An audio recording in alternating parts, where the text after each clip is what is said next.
Bueno, buenas noches a todos. Les damos la bienvenida al curso central anual del Centro de Estudios Psicoanalítico José Blecher, a un nuevo año de trabajo compartido.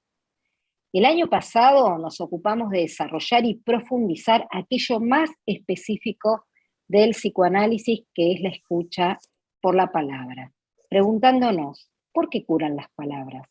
Al respecto, recordamos cuando el creador del psicoanálisis, en sus conferencias de introducción en la Universidad de Viena, afirmaba que en el tratamiento analítico no ocurre otra cosa que un intercambio de palabras entre aquel que habla y otro que escucha, envueltos en una atmósfera en la que se privilegia el lazo afectivo. Razón que determina la singularidad del diálogo analítico, puesto que requiere de la intimidad más absoluta que le permita hablar al analizando todo lo que calla a los otros y evita confesarse a sí mismo. Intimidad que no admite la observación de terceros, ser oyentes de un tratamiento analítico. Entonces, ¿cómo se puede aprenderlo y convencerse de la verdad de sus aseveraciones? Sobre todo cuando el psicoanálisis afirma la existencia de procesos anímicos inconscientes, es decir, un pensamiento inconsciente y un sentir inconsciente que determinan nuestro obrar, nuestra conducta. ¿Qué nos diría Freud al respecto? El psicoanálisis se aprende en uno mismo, por el estudio de la personalidad propia, sobre todo si se vivencia en uno mismo los efectos del análisis y se aprovecha a atisbar en el propio analista la técnica más fina del procedimiento. De manera que el análisis parece ser el camino transitable e insoslayable para devenir analista. Por eso nos proponemos profundizar a lo largo del año esta temática en el presente curso que se intitula ¿Por qué analizarse? La intimidad de la práctica analítica. Como invitada especial contamos con la presidenta de la Asociación Psicoanalítica Argentina de nuestra institución, la doctora Gabriela Goldstein, que en esta oportunidad hará la apertura de nuestro curso. Antes de darle la palabra a la doctora Noemí Cohen-Levis, que está acá junto a nosotros, quien asume la coordinación de esta mesa, quiero nombrar a todos los integrantes del equipo del Centro de Estudios Psicoanalíticos. Estos son Victoria Corín, que es nuestra asesora, Noemí Cohen-Levis, aquí está con nosotros, Juan Buqueri, Marcelo Zaluski, Juliana Rivera y Graciela Schwartzman. Ahora sí le doy la palabra a Noemí, psicoanalista y profesora de nuestra casa. Adelante, Noemí. Gracias. Buenas noches a todos. Escuchamos a la doctora Mónica Amra, que es la coordinadora del Centro de Estudios José Blecher, en sus palabras de apertura, dándoles la bienvenida y presentando el curso de este año, cuyo título es ¿Por qué analizarse? La intimidad de la práctica analítica. También señaló la coherencia y continuidad que este programa mantiene con lo trabajado el año anterior. El título del año anterior era ¿Por qué curan las palabras? A continuación, vamos a contar con, como ya se dijo, con dos disertantes. En primer lugar, vamos a tener el placer de escuchar a nuestra presidenta de la Asociación Psicoanalítica Argentina, la doctora Gabriela Goldstein, que se va a referir al tema de por qué el psicoanálisis. Luego se dirigirá a ustedes la doctora Mónica Amra, que ya la escucharon, para hablarles acerca de la transmisión del psicoanálisis. Ahora señora presidenta Gabriela Goldstein tiene la palabra. Bueno, muchísimas gracias. Qué gusto escucharte, Noemí querida. Qué gusto, Mónica. Es un placer estar con ustedes esta noche. Así que muchas gracias. Buenas noches. Y es un honor esta invitación al inicio del curso central del Centro Blecher. La coordinadora de este grupo, Mónica, me dice ¿por qué el psicoanálisis? Hay tanto para decir, ¿no? Para nosotros, ¿por qué el psicoanálisis? Celebramos la pregunta que guía como un hilo rojo el año del Centro de Estudios Psicoanalíticos de la Asociación Psicoanalítica Argentina, de nombre José Blecher, que ahora está iniciándose. Quiero felicitar al equipo del Centro de Estudios Psicoanalíticos Blecher, que coordina Mónica Ambra, a todo el equipo, ella ya lo nombró, porque este espacio, así como es como lo pensamos y así es como está sucediendo, es la gran apertura del psicoanálisis de APA a la comunidad. El Blecher es como un gran abrazo, abierto, receptivo a todos los que quieren acercarse a estudiar el psicoanálisis y los inicios de entender este descubrimiento maravilloso. Por eso, hoy más que nunca, tiene sentido muy fuerte preguntarnos por qué el psicoanálisis. ¿Por qué el psicoanálisis? Porque es un descubrimiento maravilloso que libera la posibilidad de pensar nuevamente. Mientras yo les voy hablando de por qué el psicoanálisis, se va entendiendo al mismo tiempo probablemente por qué analizarse, porque por qué el psicoanálisis es lo que despierta nuestro interés, nuestra curiosidad y probablemente nuestro deseo de analizarnos. El descubrimiento del psicoanálisis surge de la comprensión de la condición humana. Y digo esto hoy porque el mundo sufre el padecimiento de cada quien y de un mundo en guerra. Porque la guerra es el título del diálogo epistolar de Freud y Einstein, que descubre crudamente el poder destructivo que anida en dicha condición, la condición humana. Hoy podemos preguntar, como Freud, ¿por qué la guerra, la destructividad, el mal? El psicoanálisis se ocupa de sufrimientos del ser humano y de su subjetividad acechada. Hoy nos encontramos con sentimientos, tal vez con algunas variantes de los que Freud describió a lo largo de toda su vasto edificio conceptual, pero que los podemos enlazar perfectamente con todo lo que se encuentra en la obra de Freud, ya veremos por qué. Nos encontramos, por ejemplo, con sentimientos de desvalorización de la vida, ataques no solo de pánico, ataque al pensamiento. Pensemos en la influencia de las fake news, de las redes en su aspecto negativo. Y la caída del deseo o del sentido, acompañada por supuesto de la caída de ciertos referentes, en una sociedad del cansancio y del rendimiento. Parece también que surge una agonía del eros al decir del filósofo Byung-Chul Han.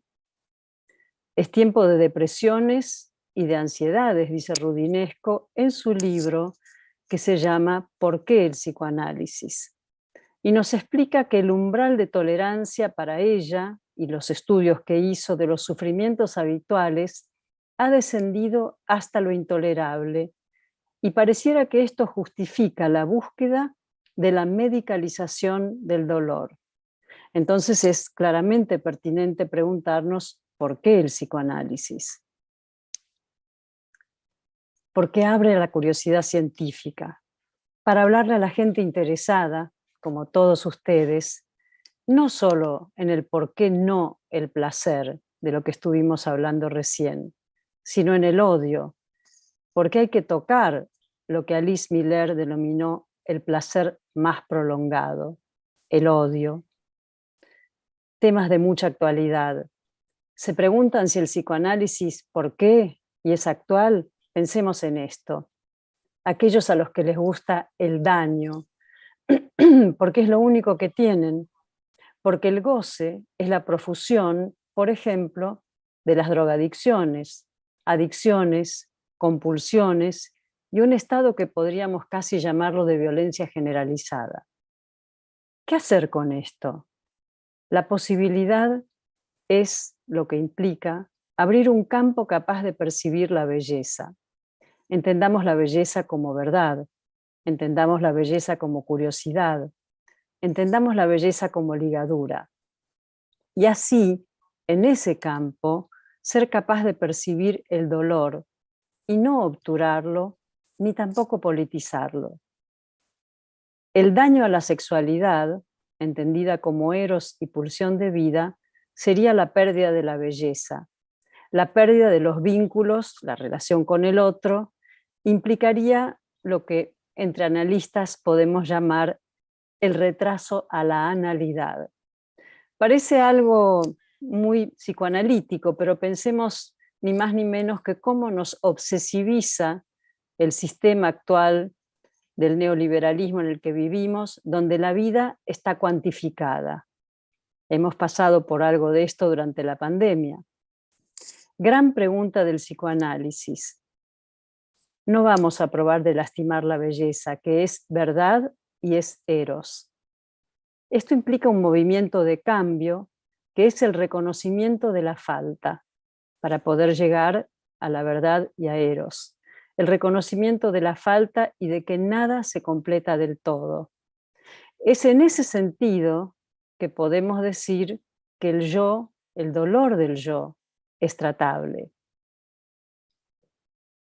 El psicoanálisis habilita así a asomarnos a la subjetividad del otro.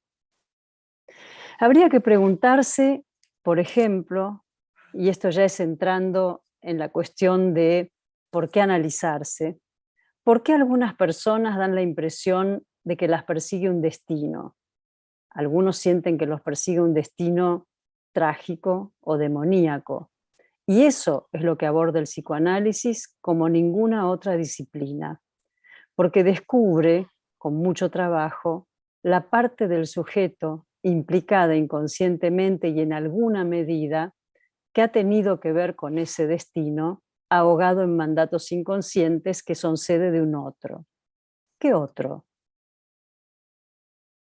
En esta reunión, la apertura de un ciclo muy interesante, después van a poder ver el programa que es fantástico a lo largo del año, más bien pretendemos despertar la intensa curiosidad de por qué el psicoanálisis, por qué analizarse y tal vez no solo otras terapias como lo que dice Rudinesco. ¿Por qué entonces? Porque el psicoanálisis es prolífico, dialoga con otras disciplinas, intercambia conocimientos con otras disciplinas, no se cierra sobre sí mismo como lo hizo Freud. Siempre dialogó con las otras disciplinas, con la poesía, con el arte.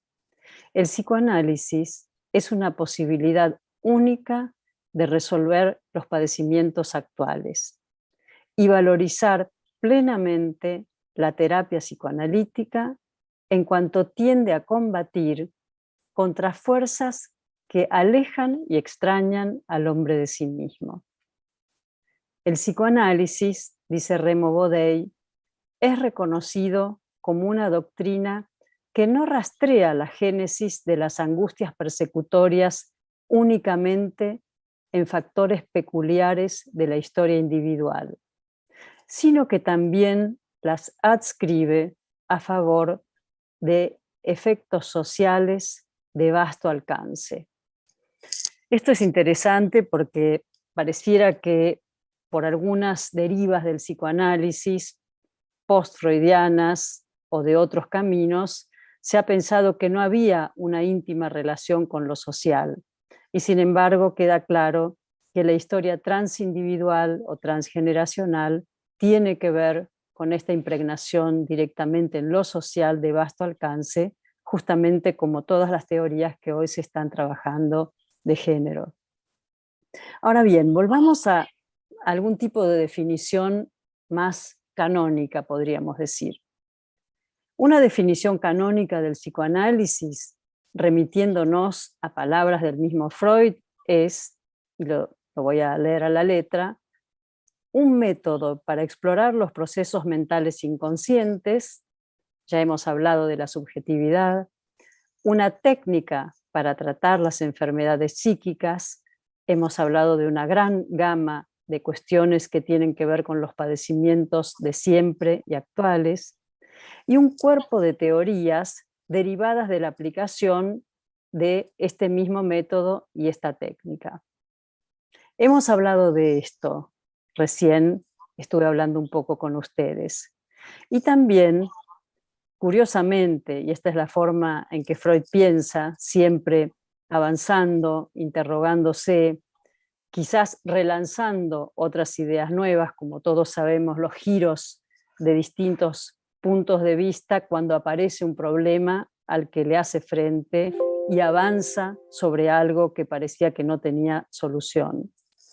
Entonces recordemos que Freud más adelante, en 1937, dice, y hasta pareciera que analizar sería la tercera de aquellas profesiones, entre comillas, imposibles, en que se puede dar por anticipadamente cierto la insuficiencia del resultado. Las otras dos, ya de antiguo consabidas, son educar y gobernar. Lo interesante de esta frase es la insuficiencia del resultado, gran tema con el que hemos trabajado desde los finales de análisis hasta el texto magistral de Freud, Análisis terminable e interminable. Entonces, entre la imposibilidad anunciada y la subversión freudiana que arrancó al psicoanálisis de la lógica cartesiana y de la biologización, y sobre todo al hombre de su creencia narcisística antropocéntrica, vemos que Freud la sintetiza diciendo una frase que es muy sugerente del yo y el ello. El yo no es amo en su casa. Esta operación teórica de Freud en el proceso de creación de conceptos implicó el estatus particular del psicoanálisis como ciencia. Es decir, y esto lo dice Lacan y Leclerc, de la paradoja intrínseca de la ciencia del sujeto. Psicoanálisis como ciencia del sujeto, psicoanálisis como ciencia del diálogo, psicoanálisis como ciencia conjetural. ¿Cómo fue este descubrimiento de Freud que vio lo fantástico en lo cotidiano? La vida humana es estética, dice Eagleton, y lo cito, en la medida en que se trata de sensaciones intensamente corporales y representaciones de algo simbólico, de algo que no es independiente de la imagen y de la fantasía.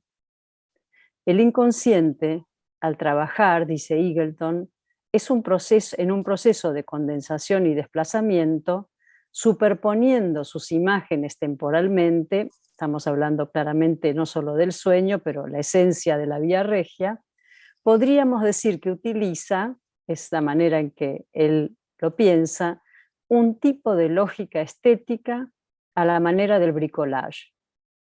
Y dice Eagleton, estos procesos no constituyen un dominio privilegiado, sino que mantienen una clara continuidad con los procesos libidinales que constituyen la vida cotidiana.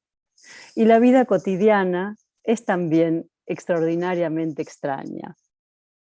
Así, Freud descubre que los actos fallidos, restos de inconsciente en los sueños, lapsus al hablar y síntomas aportan los significados, digamos entre comillas, ocultos, que pueden emerger en los pacientes cuando recostados en un diván y con una consigna que llamó el método de asociación libre, pueden, por así decirlo, soñar en análisis. Ahora quiero hablarles no solo de Freud, sino también de este año en APA. Este año se cumplen 80 años de psicoanálisis en la Asociación Psicoanalítica Argentina. Nuestros pioneros enriquecieron creativamente el descubrimiento de Freud y les transformó la vida a ellos. Hoy, este año, la APA cumple 80 años. Están todos invitados a participar durante todo el año de los festejos. Y la vitalidad del psicoanálisis sigue vigente. Como dijo Raquel en la inauguración de nuestro año científico, el fervor de esos años del psicoanálisis. Primera institución argentina en formar psicoanalistas. Esto ya forma parte de la cultura contemporánea y nos caracteriza de una manera abierta para dar cuenta de por qué el psicoanálisis es el pluralismo que incluye la lectura y el enriquecimiento a partir de diferentes marcos referenciales. Nuestro freudismo contemporáneo se caracteriza por los aportes, por nombrar algunos nada más, de Klein, Winnicott, Lacan, Kohut, la escuela americana, todos los desarrollos actuales, Green, McDougall y tantos más. Junto, por supuesto, a los grandes vanguardistas, Pichon, Badaraco, Baranger, Garma, Raskowski, Arminda Verasturi. Van a escuchar sobre ellos y su actualidad todo el año, los pioneros de las lecturas actuales. Hoy podemos decir que el psicoanálisis despliega su vitalidad, a mi entender, en la obra de Freud, que es una obra, como dice Humberto Eco de algunas obras, una obra abierta. Tenemos que privilegiar lo abierto. Lo abierto es la exogamia, lo abierto es el intercambio, y lo abierto también es poder hablar en la pluralidad, o los pluralismos de nuestra institución. También, a su misma naturaleza, debemos el amor por la verdad y la noción de desconocimiento, que quiere decir que algo falta, algo hace falta, porque como psicoanalistas accedemos a un lugar único y a los efectos y afectos de lo que no es posible acceder de ninguna otra manera. Avanzando así en terrenos inexplorados, vamos, como me gusta decirlo, bordeando el sistema. Hoy estamos desafiados por los bordes, transitar los bordes de las estructuras. Me interesa la pregunta implícita en este caso de por qué el psicoanálisis. Y aquí es donde el equipo del Blecher, y me parece una idea fantástica, se pregunta desde el lado no del analista solamente, sino desde el lado del analizante, como paciente. ¿Por qué analizarse? Porque el psicoanálisis es un encuentro transformador y somos pacientes. Se me ocurrió para hablar del tema del análisis desde el lado del analizante, contarles un par de, se podría decir, de encuentros transformadores de dos figuras interesantes con el análisis, con el analista. Una de ellas es una artista contemporánea muy controversial, Sophie Calle, que escribe en su libro que se llama Historias verdaderas, un pequeño relato que me pareció muy interesante, fantástico, para contárselos a ustedes. El relato se llama El mal aliento, Sophie Calle dice, y lo voy a leer textual. Sophie Calle, les cuento que es una artista contemporánea francesa, hace performances, muy controversial, trabaja con cuestiones muy podríamos decir, provocativas. Y todo lo que hace tiene una fuerte connotación e implicación en lo que se podría pensar como las cuestiones contemporáneas del análisis y de siempre. Así que les cuento el relato de ella. Dice, tenía 30 años y a mi padre le parecía que yo tenía mal aliento. Sin consultarme, organiza una cita con un médico clínico, como se dice en Francia, un generalista. Elegido al azar, Yo fui. Desde mi llegada, me di cuenta enseguida que tenía una cita con un psicoanalista. Sabiendo la hostilidad que mi padre manifestó siempre hacia esa profesión, le dije al doctor, incómoda, se ha equivocado. Mi padre está persuadido de que yo tenía mal aliento, pero es con un médico clínico con quien me ha mandado. El psicoanalista replicó, ¿siempre haces lo que tu padre te dice que hagas? En ese instante me convertí en su paciente. Bueno, me pareció un relato de entrada en análisis muy sugerente de lo que es el inmediato efecto del psicoanálisis y de la palabra en una escucha calificada y fina. Bueno, ahora encontré otro relato también muy interesante de una, también es una creadora, es una escritora muy conocida, Siri Usbek, que escribió últimamente un libro muy, muy interesante que se llama Mujeres que miran a hombres que miran a mujeres, algo sobre lo cual podemos trabajar cuando quieran. Y se llama En la consulta. Dice, leí por primera vez a Sigmund Freud cuando tenía 16 años. ¿Entendí lo que leía? Probablemente no, pero me fascinó. Y cuando llegué a la interpretación de los sueños, unos años más tarde, ya se había despertado en mí la curiosidad por la teoría psicoanalítica que me ha acompañado toda la vida. Me planteé durante un tiempo hacerme psicoanalista. Me sumergí en los problemas del neuropsicoanálisis, en el enigma de la relación cerebro-mente, y escribí una novela con un psicoanalista como protagonista. Pero hasta los 53 años no busqué un psicoanalista. Fui a parar a su consulta porque tenía un síntoma, los temblores. Tenía temblores en un pie. Escribí un libro, La mujer temblorosa o la historia de mis nervios. Los temblores han sido un tema recurrente en nuestras sesiones, pero no un punto clave de lo que considero una revolución interior forjada en una terapia. Desde hace 6 años, dice Siri Usbek, voy a una terapia psicoanalítica 2 veces por semana y a raíz de ella he cambiado. ¿Cómo ha sucedido? Sigue siendo un misterio para mí. Podía contar una historia ahora, pero no sería la misma con la que llegué ese primer día.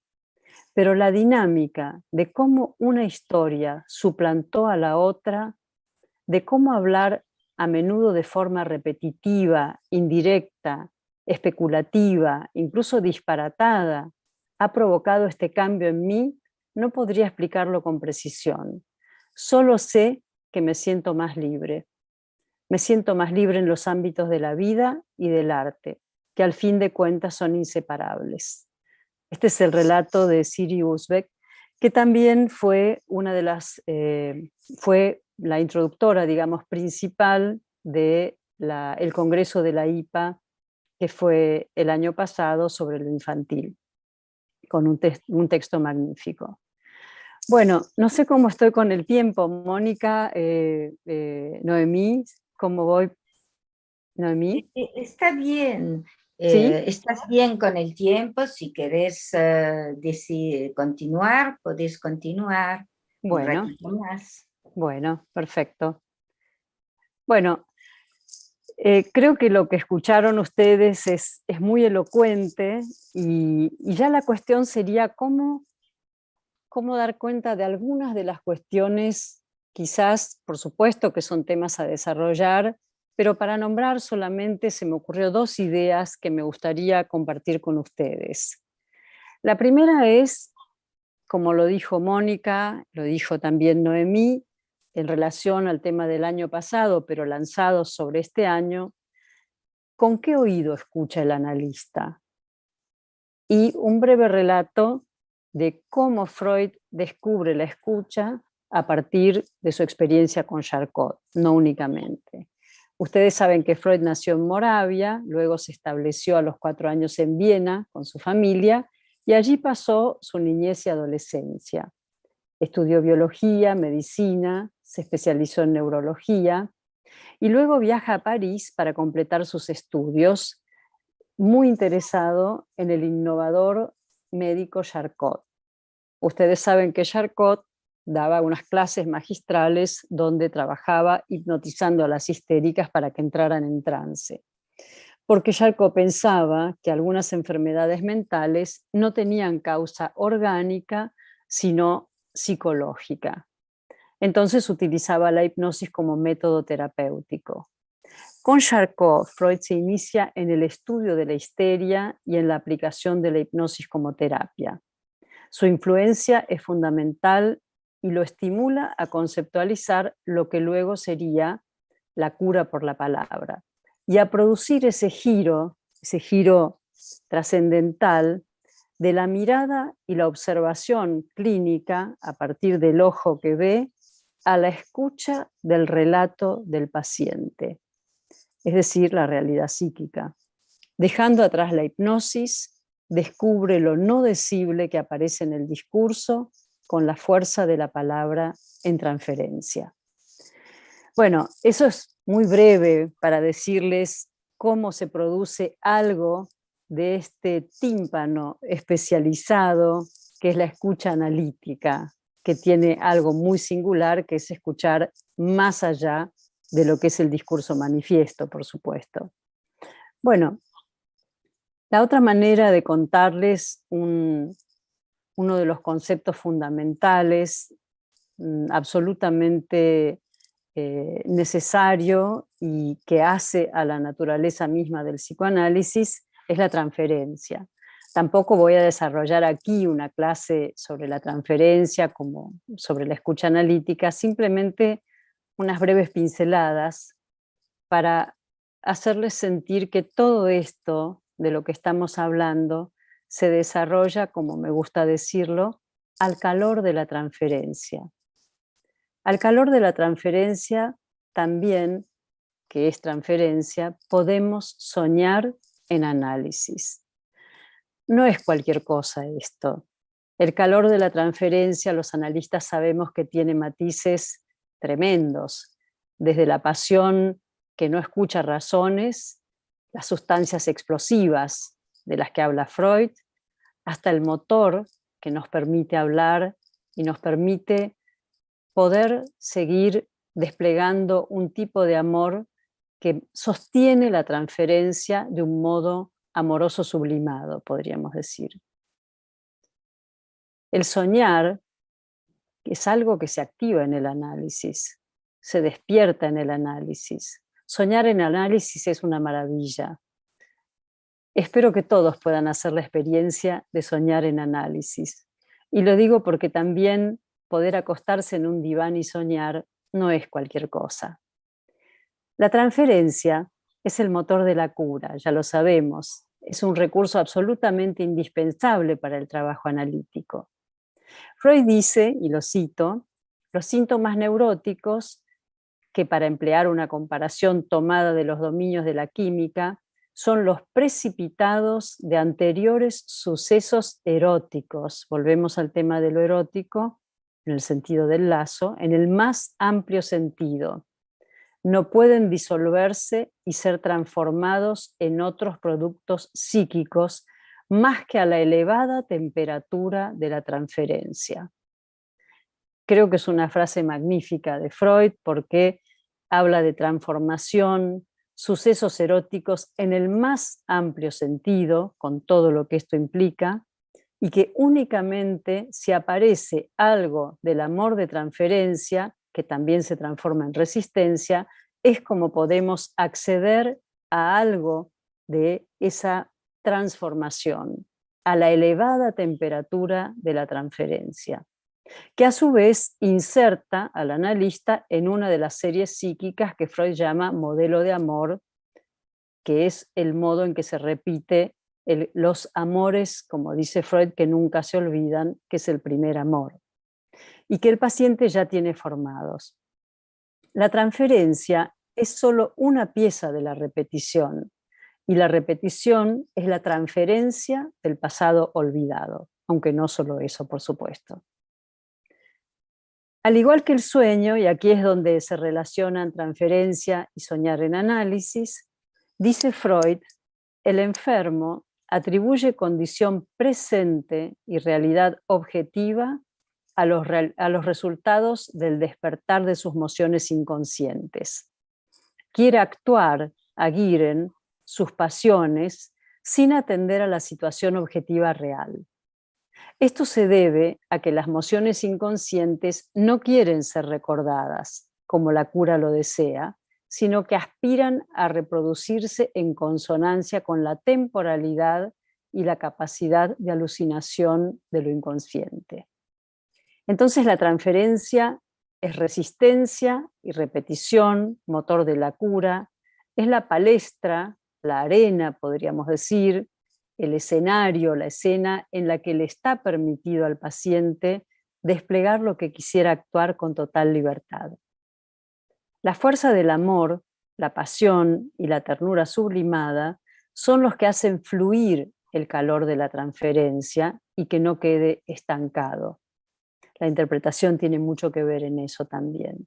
Volver a soñar, poder desear. Soñar con Freud, soñar con toda la metapsicología freudiana.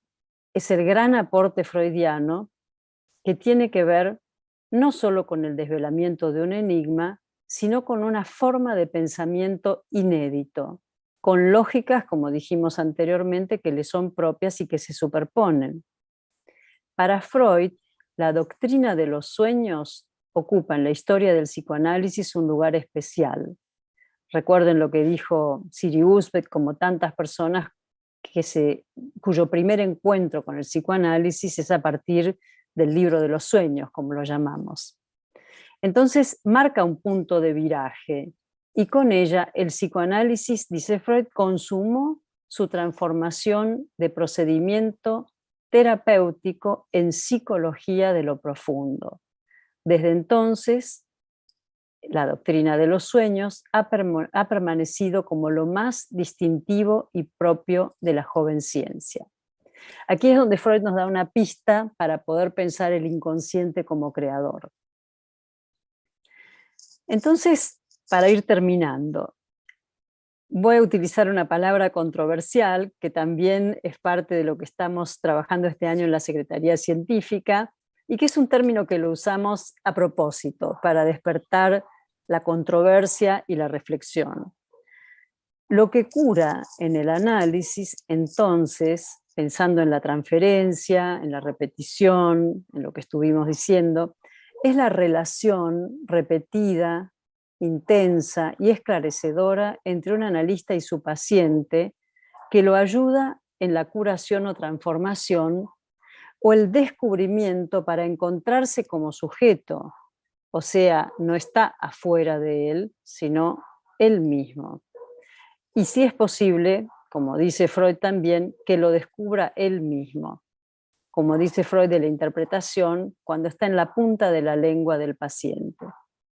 El psicoanálisis es en acto si habla de nosotros hoy. Esto es importante para generar una transformación y para entender que esto tiene un carácter gravitacional. También porque la transformación no es una emancipación de la repetición, es un giro particular que con la mente abierta, al decir de Badaraco, nos habilita a lo que se llama otra posición subjetiva, un lugar diferente desde donde miramos la vida. Para Freud, y esto es interesante, el principio de abstinencia y neutralidad implican lo que define la posición del analista, que es una distancia adecuada. Y esa distancia no excluye una proximidad profunda, simbolizante y afectiva. Como les dije antes, este cambio de posición interno que implica cambiar la perspectiva nuestra hacia el mundo, también, según lo dice Nacio, es dirigir una mirada nueva hacia sí mismo. O como lo diría John Berger, es otro modo de ver. Les recomiendo a todos que prueben a analizarse con un analista formado. Es una experiencia transformadora, que al decir de una colega muy querida, de larga trayectoria, cuando hablaba de su primer análisis, en sus términos, me cambió la vida. Bueno, muchas gracias por el momento. Gracias a ti, Gabriela Goldstein. Tu exposición fue amplia, abarcativa y entusiasta. Bueno, a ver, de algún modo, cada psicoanalista descubre, reinventa su psicoanálisis a través de su propio compromiso como analizante, sus lecturas de los textos y su praxis. Es un recorrido que va de analizante a transmisión. La doctora Mónica Amra, entonces, se referirá a la transmisión del psicoanálisis desde la perspectiva del centro de estudio. Tenés la palabra, Mónica. Bueno, gracias, Noemí. La verdad que yo pensaba de qué les iba a hablar y la verdad que entendí que hoy yo tenía que hablarles como la coordinadora del centro de estudio, hablarles de la enseñanza del psicoanálisis, porque es aquello que nosotros hacemos en el centro de estudio.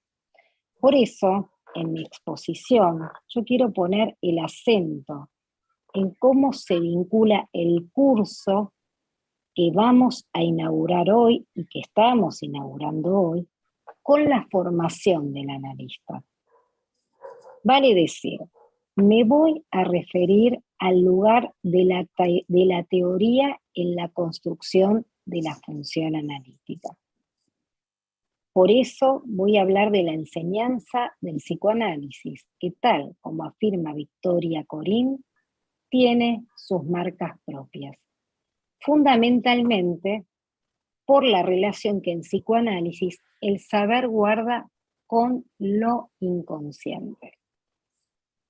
Me gustaría que a lo largo de mi lectura tengan presente esta idea de marcas propias, así como también el lugar de la lectura y del saber teórico, como dije, en la construcción de la función analítica.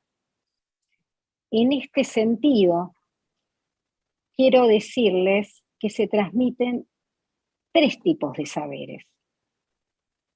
Aquel que se descubre en relación con lo inconsciente, en el propio análisis, bajo los efectos de la transferencia que también señaló y desarrolló Gabriela Goldstein.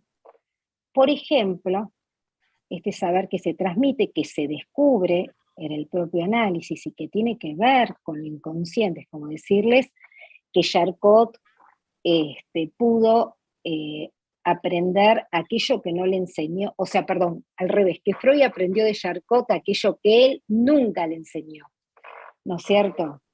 O sea, que uno aprende en el análisis aquello que el otro no enseña, sino que uno lo descubre en relación a su propio inconsciente. El otro tipo de transmisión es la transmisión de lectura, que implica recibir una enseñanza leyendo o escuchando a quien comenta o interpreta los escritos del psicoanálisis. Y luego, obviamente que está incluido, que es la transmisión de los contenidos. De estos 3 tipos de transmisiones, la segunda y la tercera, es decir, la transmisión de contenido como la transmisión de lectura, es aquello que nos proponemos llevar a cabo en el centro de estudio, cuidando de preservar la metodología propia del psicoanálisis. Vale decir, qué leer y cómo leer. Por consiguiente, en nuestro espacio le otorgamos un valor fundamental a la lectura en la construcción de la función analítica, que en su articulación con la escucha se materializa la transmisión del psicoanálisis. Ahora bien, ¿por qué? Porque en los seminarios que brindamos, el analista asume la posición de lector y en el diálogo con otros va entrenando su escucha, va despertando su interés frente a los diversos autores y temas, los toma como objeto de transferencia, puesto que les supone un saber, y a partir del trabajo compartido va deconstruyendo y construyendo nuevos sentidos, inscribiendo, reinscribiendo y resignificando. Y como consecuencia de sus diferentes lecturas, va construyendo los conceptos que integrarán el pensamiento analítico, logrando su encarnadura en cada práctica singular, en su análisis personal, en su práctica analítica. Desde este punto de vista, consideramos a la transmisión una práctica analítica por excelencia. Y volvemos a las marcas propias. ¿Por qué? Porque tiene por resorte el proceso de apropiación. ¿Qué entendemos por un proceso de apropiación? La forma a partir del cual el saber del otro, ¿sí?, aquel que está realizando la lectura, nos enseña, pero nosotros lo hacemos propio para alcanzar la propia enunciación, como consecuencia de ¿qué? De las distintas prácticas que el analista en formación realiza en el transcurso de su formación, que es siempre permanente. ¿A qué me refiero con práctica analítica? A las posiciones singulares que asume el analista en su devenir. El lector, el supervisando y el analizando, el supervisor y el analista. En este sentido, devenir analista será el singular entramado que surge como efecto de la interacción de estas tres posiciones: el lector, el analizante y el supervisando. Dicho esto, ahora me quiero referir específicamente al lugar de la teoría en la construcción de la función analítica y en la práctica analítica.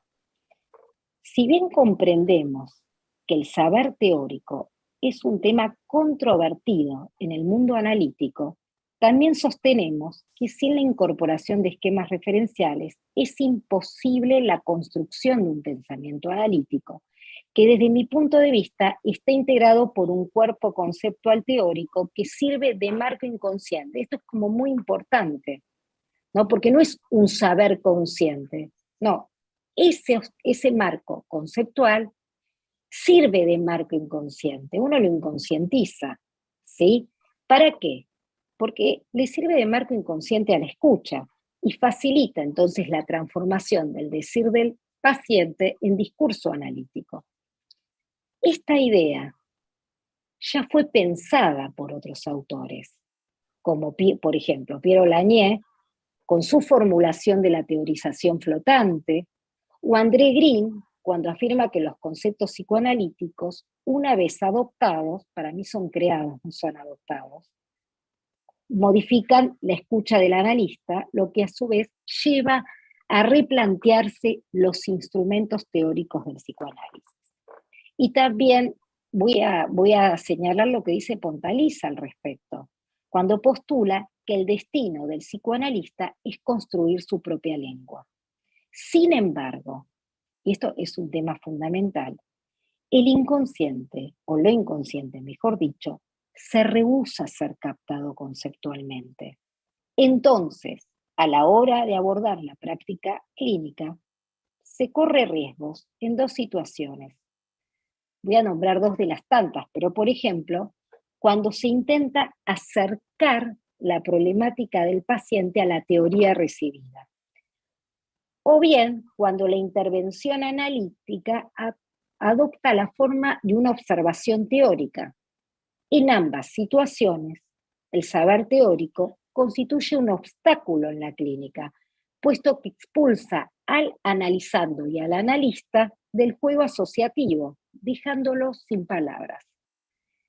Entonces, tenemos que cuidar que la teoría no funcione como un filtro que solo deja pasar aquello que ella formula, porque de lo contrario, el analista, en nombre de la teoría, y no en nombre propio, en nombre de la teoría, corre el peligro de descartar asociaciones, rechazar ideas, insights que inconscientemente le surgen como consecuencia del efecto del decir del paciente, expulsando a ambos integrantes de la dupla analítica del juego asociativo. De igual manera, cuando escribimos fervientemente un esquema teórico determinado, corremos el riesgo de ¿qué? De sesgar la clínica, distorsionando el valor propio del campo clínico como un contexto de descubrimiento y transformándolo en un contexto de aplicación y validación exclusiva de la teoría.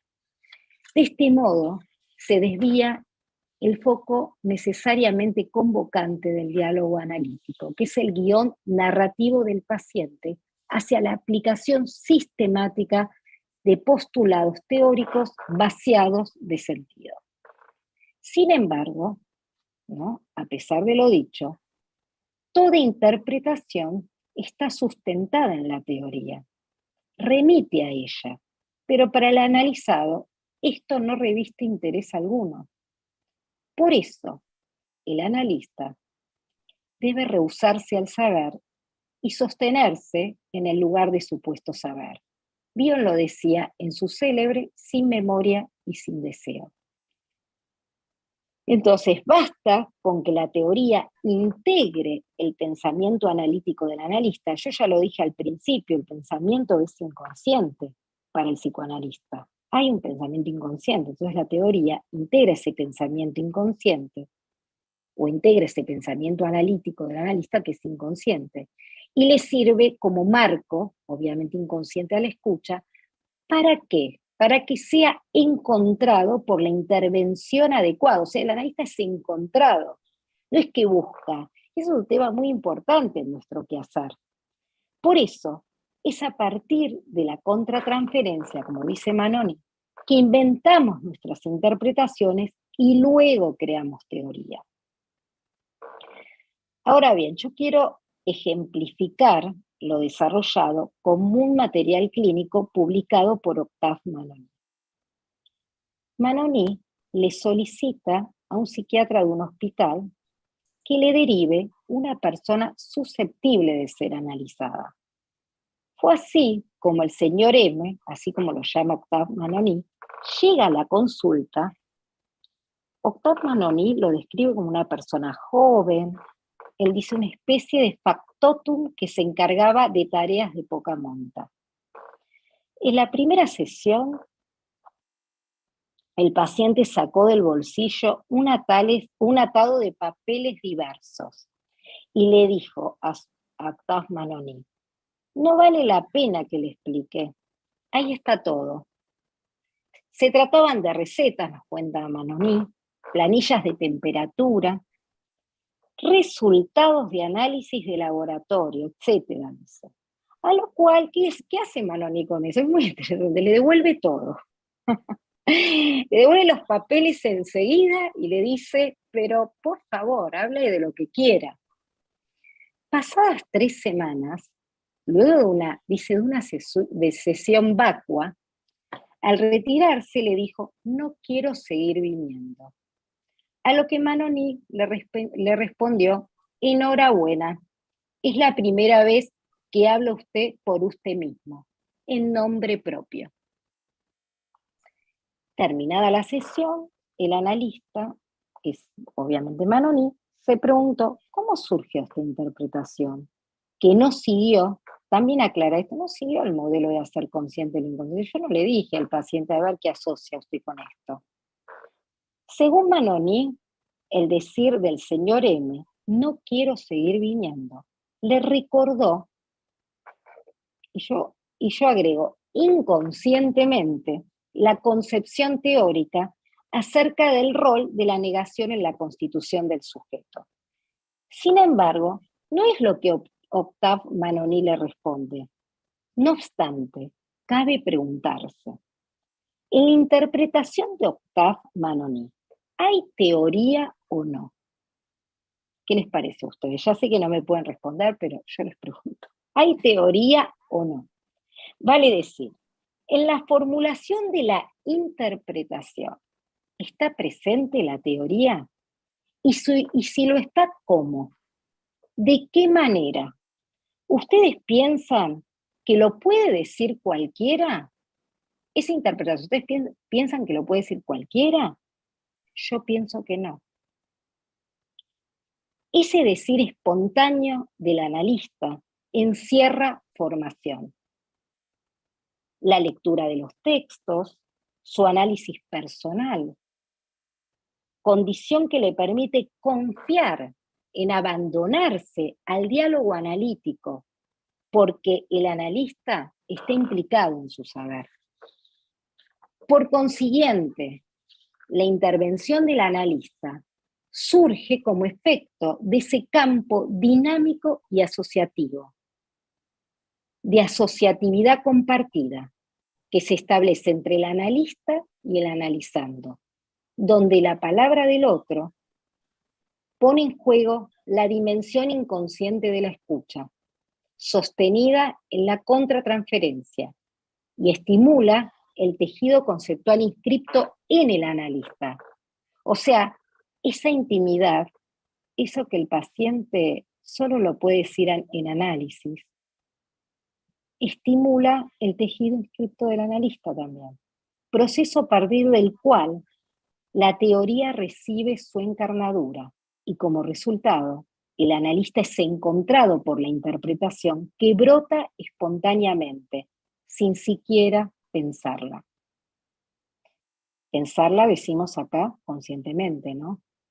Este ejemplo muestra que, contando inconscientemente con nuestro saber, abandonándonos al juego transfero contra transferencial, encontramos la interpretación apropiada, que surge en ese entre dos, entre analista y paciente, donde tiene lugar la experiencia del inconsciente.